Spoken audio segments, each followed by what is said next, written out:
Meu nome é Agnaldo e nós ficamos encarregados de fazer o estudo pelo áudio, já que neste momento os estudos presenciais não são possíveis, né?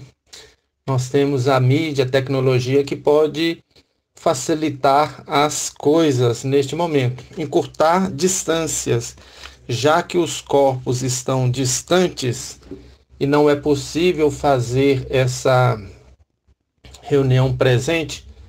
Nós vamos então, atendendo às necessidades do momento, gravar, né, o estudo que seria realizado no domingo. A cura dos 10 leprosos. É um tema que nos foi proposto, né, que é uma passagem do Evangelho de Mateus, está no capítulo 17 e tem 13, ou verso 13, ou versículo 13, conforme melhor o entendimento. Vamos à leitura e depois à reflexão, né, desse tema. Os 10 leprosos. Como ele se encaminhava para Jerusalém, passava através da Samaria e da Galileia. Ao entrar num povoado, 10 leprosos vieram-lhes ao encontro. Pararam à distância e clamaram: Jesus, mestre, tenha compaixão de nós. Vendo-os, ele disse: Ide mostrar-vos aos sacerdotes. E aconteceu que, enquanto iam, ficaram purificados. Um entre eles, vendo-se curado, voltou atrás, glorificando a Deus em alta voz, e lançou-se aos pés de Jesus com o rosto por terra, agradecendo-lhes. Pois bem, era um samaritano. Tomando a palavra, Jesus lhes disse: Os 10 não ficaram purificados? Onde estão os outros 9? Não houve acaso quem voltasse para dar glória a Deus, senão a este estrangeiro? Em seguida, disse-lhe: Levanta-te e vai. A tua fé te salvou. Este é o texto, né, que está grafado no Evangelho de Lucas. Eu uso, né, o Novo Testamento da Edições Paulinas. É um livro muito antigo que eu tenho sobre o Novo Testamento, né? Eu gosto muito dessa tradução. Vamos então fazer uma análise por parte das questões que nos são propostas, né?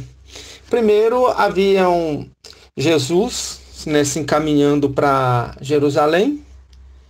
Ele passava pela região da Samaria e da Galileia. E nesse exato momento que ele estava nesse local, nessa localidade, vieram 10 pessoas portadoras da hanseníase, né? E o chamaram, né? Jesus, mestre, tenha compaixão de nós. Como que nós podemos entender essa questão? Jesus, mestre, tenha compaixão de nós. Isso significa que esses requerentes, né, estavam chamando a atenção de Jesus naquele momento, por eles, né, necessitarem de algo. E chama Jesus pedindo compaixão. Nesse momento, eles estão rogando ao mestre que os cure, que leve a eles a saúde que eles estão buscando, a saúde biológica, em primeiro lugar, nessa questão, e talvez a saúde espiritual em consequência. Isso nós vamos ver no desdobramento. Mas houve um pedido, né? Um pedido a Jesus suplicando compaixão.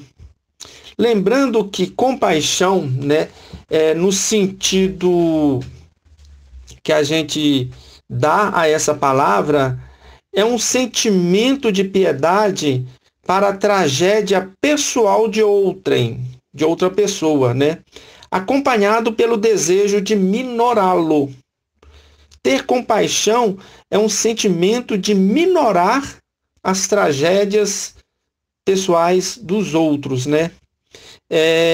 Participando espiritualmente da infelicidade alheia, que suscita um impulso altruísta de ternura para com o sofredor.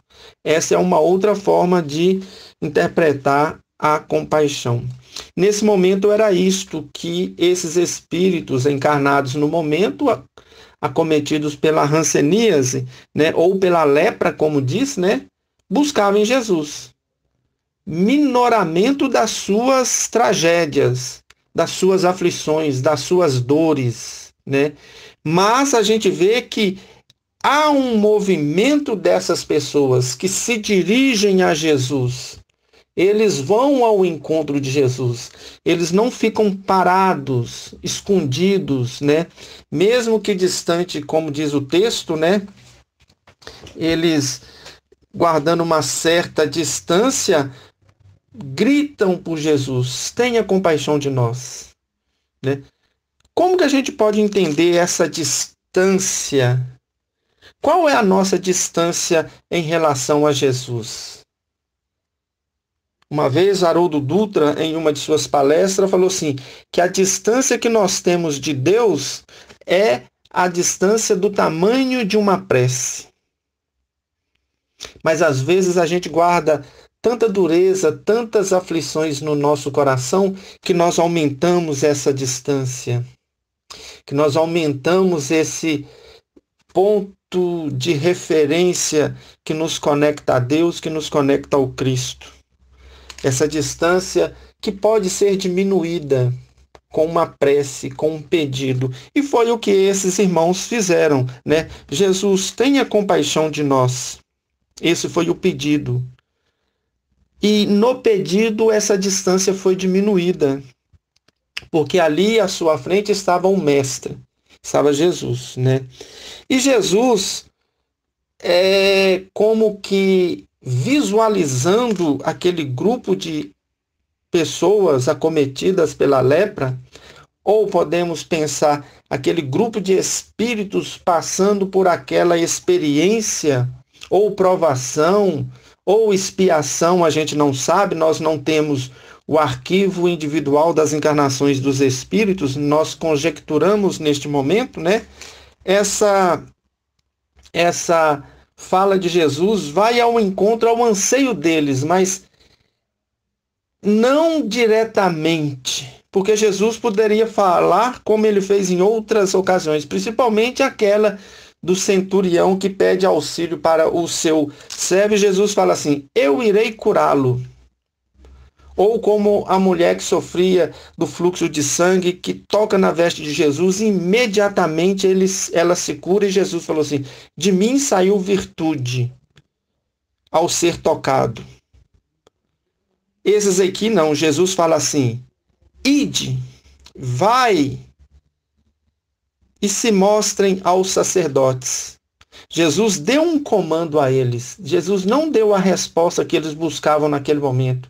Jesus não os curou de imediato, mas Jesus, né, os direcionou aos sacerdotes do templo, né, os guardiões ali das tradições judaicas, né, das tradições das leis mosaicas, das leis de Deus. Lá no templo, esses guardiões, esses sacerdotes, né, estavam ali para iluminar as mentes com os ensinamentos. E Jesus fala, vai e mostre cada um de vós aos sacerdotes. Ele deu um comando, ele não deu uma cura de imediato. Ele simplesmente propôs uma outra caminhada, né? Um esforço, ou seja, faça a sua parte que o céu te ajudará. Busque em você mesmo os recursos, né? Não fique parado, não se coloque na posição de vítima, de vitimismo, de pobre coitado, de coitadinho de mim. Vá ao encontro, corra atrás daquilo que vocês desejam. É a cura que vocês querem? Vá aos sacerdotes. E eles foram, né? E enquanto iam, ou seja, nesse movimento de ir pela segunda vez, que o primeiro movimento de ir foi ao encontro do mestre, e o mestre, né, comanda um direcionamento a eles, né? Vá ao encontro do sacerdote. Nesse segundo movimento de ir, né, eles se curam pelo caminho.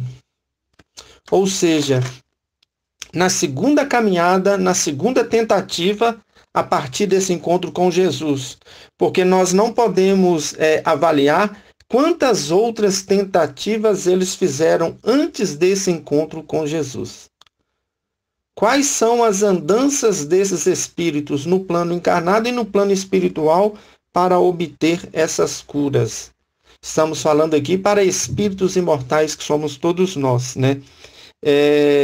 E sendo, né, obedecendo esse comando de Jesus, né, aceitando a recomendação de Jesus, eles se colocam de uma condição de docilidade, de acatamento, de respeito, de, vamos colocar assim, de submissão àquilo que é superior, que é divino, que é o mestre ao qual eles se dirigiram, né? Então, nesse momento, eles fazem esse segundo movimento. Pelo caminho, ao caminhar, eles recebem a cura e ficam purificados, como diz a narrativa, né? Na caminhada de buscar, eles foram atendidos nos seus anseios, né? E os seus anseios maiores naquele momento era ser curado da lepra.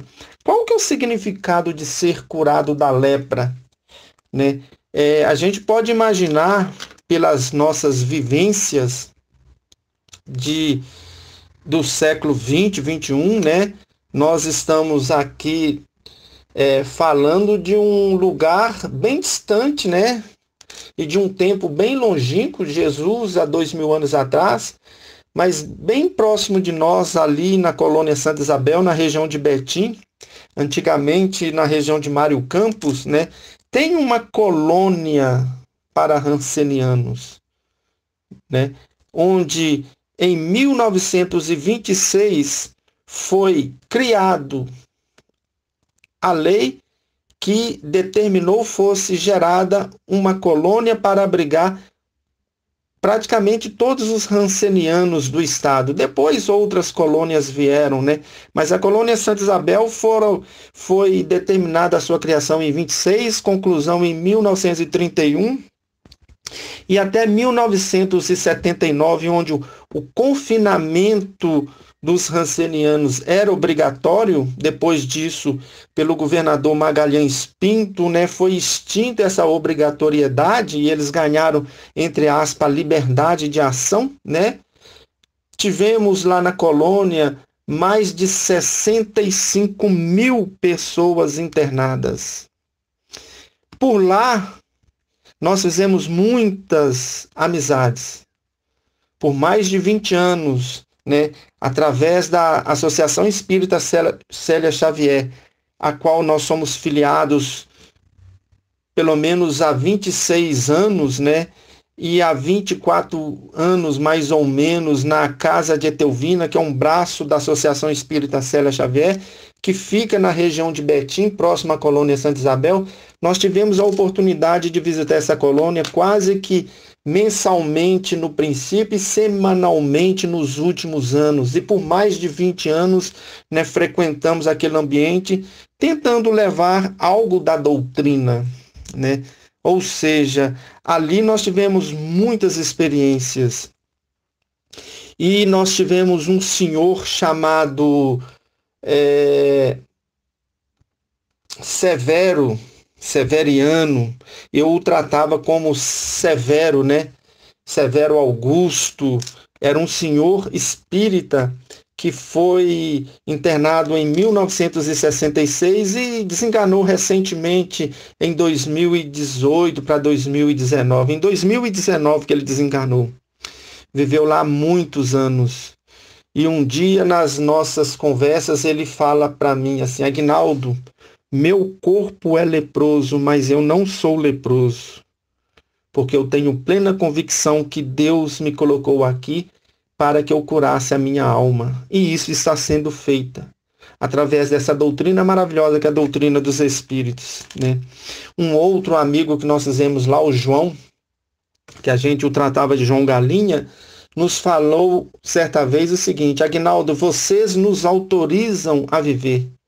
A partir do momento que vocês entram em nossa casa, na colônia, nos visita, senta na nossa cama, pega na nossa mão, conversa com cada um de nós, vocês nos autorizam a viver. Então, são essas questões. O que eu quis dizer com isso tudo? Que no nosso século, as pessoas eram confinadas numa colônia para rancenianos. Eles perdiam a cidadania e o direito de ir e vir.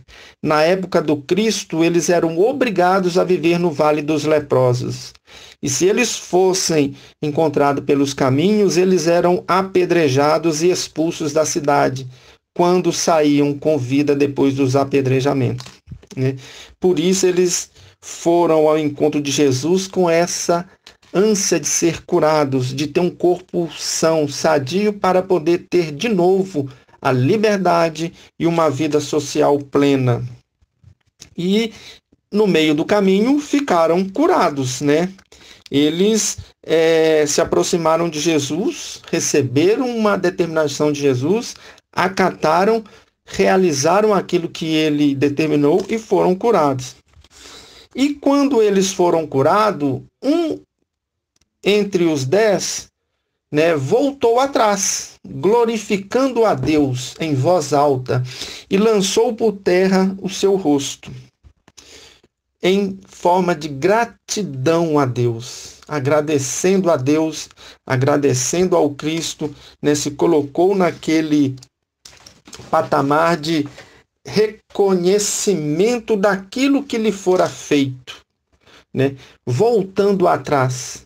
E ao voltar atrás, né, ele se lança por terra, ou seja, ele reverencia Jesus. Ele coloca seu rosto por terra, reverenciando, que era um costume, uma tradição da época, né, em referência àqueles espíritos mais elevados ou as pessoas, né, mais graduadas na hierarquia, os anciões que tinham respeito, que tinham uma vivência, né? A gente vai ver no gesto desse rapaz, né, dessa pessoa, a mais pura forma de gratidão, né? Agradecer por aquilo que alcançamos. Foram a Jesus, pediram compaixão, receberam de Jesus uma orientação, seguiram e foram atendidos nos seus anseios mais íntimos, ou seja, recuperaram a saúde do corpo. Isso tem um significado simbólico muito grande. Recuperar a saúde do corpo é trazer de volta a possibilidade de viver como um cidadão, de estar pronto para frequentar a sociedade, né? De poder transitar entre as diversas pessoas que compõem a coletividade, né? E quando ele faz esse gesto, nesse reconhecimento, a gente vai ver como é grande, né, a bênção da liberdade. Como é grande, né, a possibilidade de ir e vir, de poder conversar, de poder relacionar-se com outras pessoas, de poder participar de grupos, né, de grupos religiosos, grupos recreativos, escolares, poder fluir daquilo que a sociedade nos oferece, coletivamente falando, né? Nesse sentido, a gratidão. A gratidão por ter restabelecido uma lei divina que ele havia perdido. Uma conexão com uma lei divina, a lei de liberdade. A lei de liberdade. Muitos de nós, né, por infelicidade de atos, infringimos essa lei muito frequentemente. mas cada infração dessas às leis, nós gravamos na nossa consciência, né? E a nossa consciência, que é um arquivo vivo de todas as nossas atitudes e de todas as leis divinas, forma ali um núcleo, né, de responsabilidade, ou ampliando a liberdade ou diminuindo a liberdade. Nesse ato de gratidão, né, de reconhecimento, de ver com que as leis divinas foram estabelecidas novamente, ele poderia viver, né, como todos, ele volta e agradece. Quando ele faz esse gesto, né, Jesus faz uma seguinte questão. Aí Jesus, né, observa que ele voltara e fala assim: não foram 10? Não foram 10 os que se purificaram? Onde estão os outros 9? Será que Jesus estava preocupado ou desejoso de também ser agradecido pelos outros 9 que não vieram, que não tiveram a mesma atitude daquele que se prostrara diante do Cristo? Será que Jesus, o governador espiritual do planeta, aquele espírito que via a nossa intimidade mais profunda, capaz de visualizar todos os caminhos por nós andados, experimentados, né, precisava de reconhecimento? O texto é bem claro. E Jesus, após isto, ele vai transmitir uma lição para as testemunhas que estavam ali.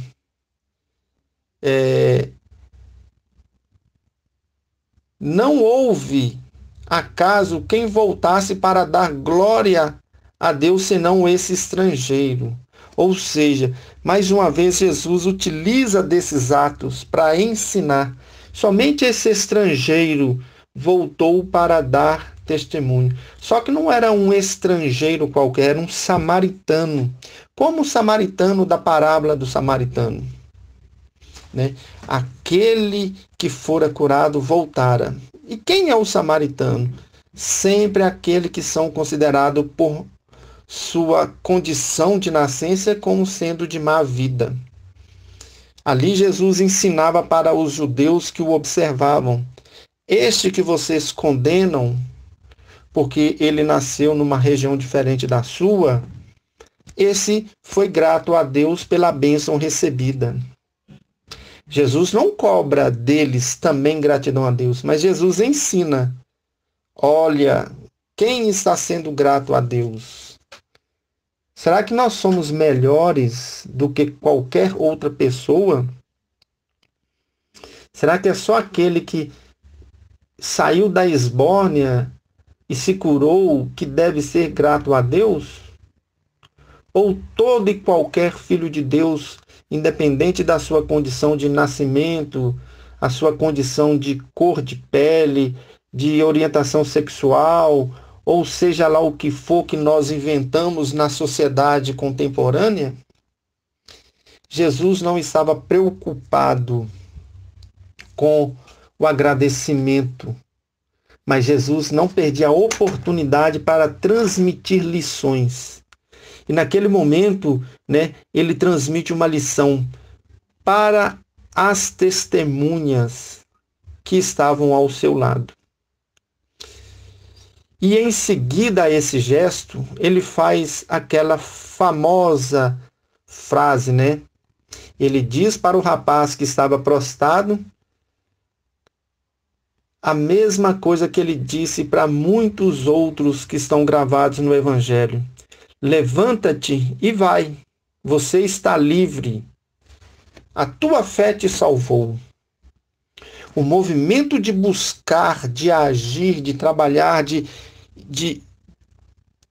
traduzir as energias intra-espírito no movimento de busca fez com que ele se curasse. Mas Jesus aqui fala: levanta-te e vai. Você está livre. Você cumpriu. Você se libertou. Vá. Vai viver as suas experiências. Vai buscar aquilo que te movimenta. Traduz a vida que Deus te deu em movimentos que vão agregar valores. Mas ele disse: vai. Então somente vai. Sem recomendar o que ele deveria fazer. Isso é muito significativo, porque nesse momento ele reestabelece a liberdade e permite que o homem curado tivesse plena liberdade de agir conforme melhor lhes aprouvesse, sem estabelecer regras, sem estabelecer conexões, sem estabelecer ditados, né? Às vezes a gente faz algo para alguém, algum tipo de benefício, e fica ali vigiando a pessoa, né? Se ela vai fazer bom uso ou mau uso. Às vezes a gente passa um objeto para aquela pessoa e fica lá: nossa, mas que ingratidão, não deu valor àquilo que eu dei, não passou. Às vezes a gente concede qualquer coisa para alguém e fica como juiz supremo daquela pessoa. Jesus simplesmente disse: vai, porque a tua fé te salvou. Liberdade plena de ação. Porém, um espírito que passou por uma experiência dolorosa. Talvez a experiência dolorosa foi a sua professora, de dizer: olha, você já agiu assim? Não é bom, não é conveniente. Modifique o seu dispositivo íntimo. As experiências falam à nossa alma, ao nosso coração. E Kardec fala que as experiências trazem na nossa intimidade mais profunda as nossas questões inatas, intuitivas, a nos dizerem, quando necessário, a nos alertar. Como aquele sinal do trânsito, né? Verde, liberdade; amarelo, atenção; vermelho, stop. Pare, observe, fique atento. Vá. Tão somente vá. A tua fé te salvou, a tua fé te curou, a tua fé te iluminou. Esse é o grande ponto. É a fé. Aquilo que move em direção aos nossos objetivos, em direção à nossa conexão com Deus, à nossa fidelidade a Deus, né? Essa passagem dos 10 leprosos com essas, né, colocações, eu acho que ela assim traz para a gente um material de muita reflexão mesmo. E fazendo uma conexão, né, com o momento atual que nós estamos vivendo, né? Talvez nós aqui não tenhamos experimentado nesta encarnação uma situação como esta. A humanidade, sim, já passou por isso. Nós já passamos por outras questões de limitações, de interdições, de alerta, né? Esse vírus que veio de uma forma assim surpreendente, né, que se alastrou pela humanidade, tem modificado costumes, hábitos, né, nos trazendo a reflexões. Hoje existe bilhões de hipóteses explicativas, né? Existem milhões e bilhões de mensagens de tudo enquanto é jeito. Existem autoridades de todos os níveis, em todos os campos do conhecimento, nos dizendo o que fazer, o que não devemos fazer. Isso tudo, de uma certa forma, é limitante, né, limita a nossa liberdade, limita a nossa capacidade de ir e vir, limita de uma série de coisas. Só que é uma limitação coletiva que remete ao nível de consciência que nós temos da nossa atuação e integração na sociedade. Mas Jesus está dizendo: vá, tu é livre. Neste momento a gente pode ir e vir, mas a gente tem que ser responsável por esse ir e vir. E a gente tem que ter cautela, tem que ter as preocupações necessárias. E, acima de tudo, temos que ter o bom senso.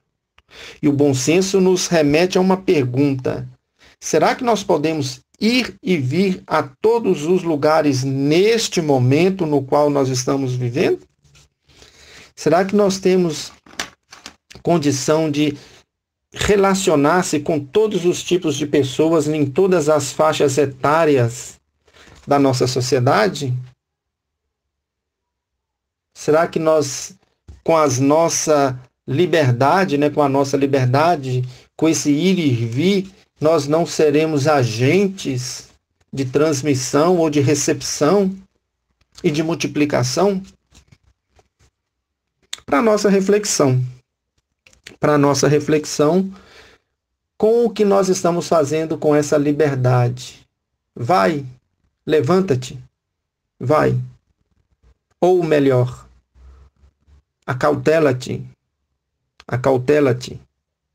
porque todo esse momento é um momento de aprendizado e passageiro. Analisemos tudo, reflitamos em tudo e retemos aquilo que for bom. Essa é uma recomendação de Paulo de Tarso. E Jesus sempre nos dizendo: vá e se mostre ao sacerdote do templo. Vá e se mostre ao sacerdote do templo de Deus que existe no teu coração. Aquele ser luminoso que emerge nesses momentos de dores e de aflição. Nesse processo de ir a esse sacerdote que está ali na nossa intimidade mais profunda, nesse templo de Deus vivo, aceitando e acatando a recomendação de Jesus, devemos nos mostrar ao sacerdote divino, que é a expressão maior do nosso Pai Criador. O que mostraremos a Ele? E qual a nossa intenção de nos mostrarmos a Ele? São reflexões nesses momentos, dentro desse processo. Espero que Deus abençoe a todos e que vos guarde em luz e paz. Boa tarde a todos, em nome do Cristo de Deus.